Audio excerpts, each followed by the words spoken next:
Conducteurs, attention!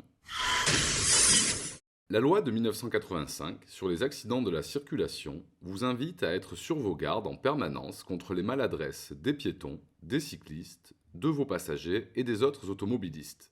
En droit, on appelle cela un régime de responsabilité sans faute, car même en l'absence de faute de votre part, vous serez reconnu responsable de l'accident. Et si vous n'êtes pas assuré, ce sera à vous de payer la facture. Grand 1. La protection des victimes qui ne sont pas conducteurs. Par principe, la victime non conducteur, même si elle a commis une faute, sera indemnisée par votre assurance.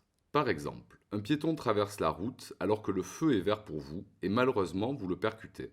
Vous serez déclaré impliqué dans l'accident et à ce titre responsable des dommages corporels. Il existe deux exceptions à ce principe.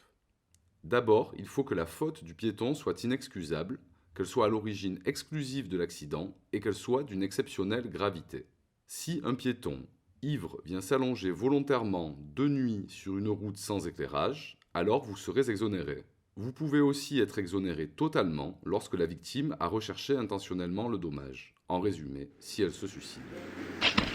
En revanche, si en tant que conducteur, vous êtes également victime d'un accident de la circulation, alors les règles sont plus strictes. Grand 2. L'indemnisation des conducteurs victimes d'un accident. En cas d'accident, vous serez intégralement indemnisé des dommages corporels que vous avez subis, à condition de n'avoir commis aucune faute. Vous avez compris. Cette responsabilité sans faute dont je vous parlais au début ne s'applique qu'aux victimes qui ne sont pas conducteurs.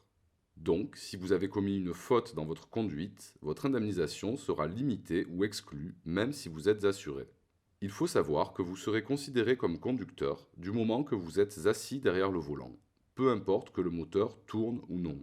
C'est la Cour de cassation qui a décidé cela dans un arrêt du 13 janvier 1998. Grand 3. Les dommages aux biens. Nous venons de voir l'indemnisation des dommages qu'ont subis des personnes.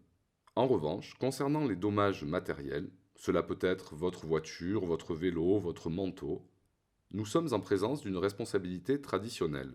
C'est-à-dire que si vous avez commis une faute ayant concouru à l'accident, l'indemnisation de vos biens matériels abîmés ou cassés pourra être limitée ou exclue.